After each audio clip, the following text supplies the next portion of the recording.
అదిగో పులి అంటే ఇదిగో తోక తరహాలో జరిగిపోతుంటుంది. కేటీఆర్ ఎంపీగా పోటీ చేసేస్తారంటూ గత 2-3 రోజుల నుంచి ప్రచారం జరుగుతుంది. అందులో అసెంబ్లీ ఎన్నికల్లో పరాజయం పాలైన బీఆర్ఎస్ లోక్సభ ఎన్నికలు అత్యధిక సీట్లు గెలవాలని భావిస్తుంది. ఇందుకోసం సిరిసిల్ల ఎమ్మెల్యే కేటీఆర్ మల్కాజ్గిరి సికింద్రాబాద్ నుంచి ఎంపీగా పోటీ చేయాలని చూస్తున్నట్టు సమాచారం.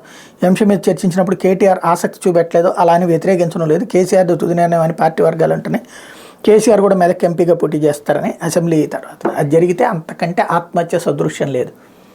వాస్తవంగా ఇవాళ శాసనసభలో కేసీఆర్ మెంటాలిటీ ఎన్టీఆర్ మెంటాలిటీ లాంటిదే. తను అధికారంలో ఉన్నప్పుడు అసెంబ్లీలో ఉంటాడు, పూర్తిగా మాట్లాడుతుంటాడు.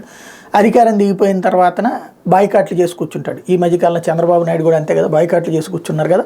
కాబట్టి ఇక్కడ అసెంబ్లీలో కేటీఆర్ పక్కకి ఇదే కేసీఆర్ ఎట్లాగో ఉండడు, ఆయన లీడ్ రోల్ తీసుకోడు.